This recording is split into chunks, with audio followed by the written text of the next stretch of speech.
Scaredy cat.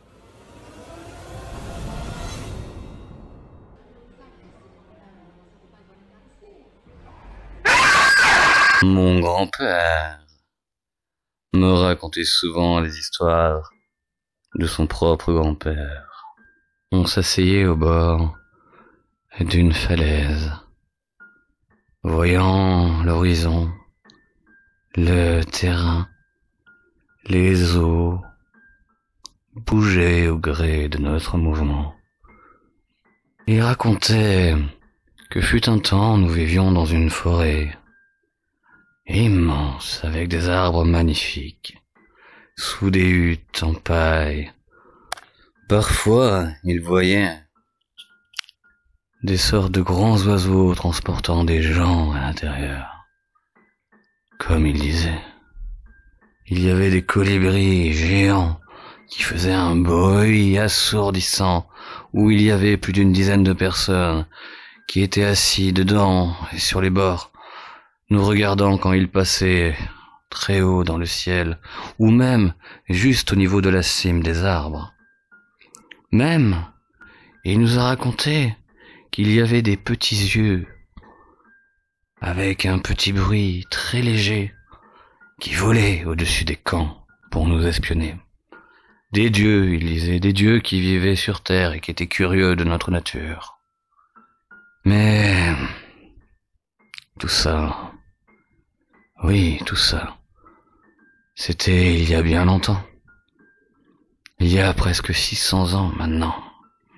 J'ai écrit sur cette tablette en pierre avec mon petit maillet pour que notre histoire ait au moins un suivi quelconque, que notre histoire ne soit pas que dans les récits de bouche à oreille, au coin du feu, d'un ancien à l'autre, qui relate ce que nous avons fait.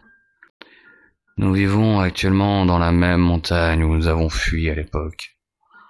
La même montagne où nous avons combattu ces sortes de créatures, comme disaient les anciens, qui ressemblaient à des tiques et des puces géantes. Des tiques et des puces géantes, mais de quel animal? Maintenant nous savons, oui, maintenant nous savons. Une fois que les eaux sont montées, que la poussière est tombée, que la chaleur s'en est allée, nous sommes ressortis des grottes que les anciens nous avaient montrées pour nous protéger. Et nous avons migré dans ces montagnes, justement. Ces montagnes qui ont pris vie il y a 100 ans. L'air leur semblait sûrement plus à leur goût.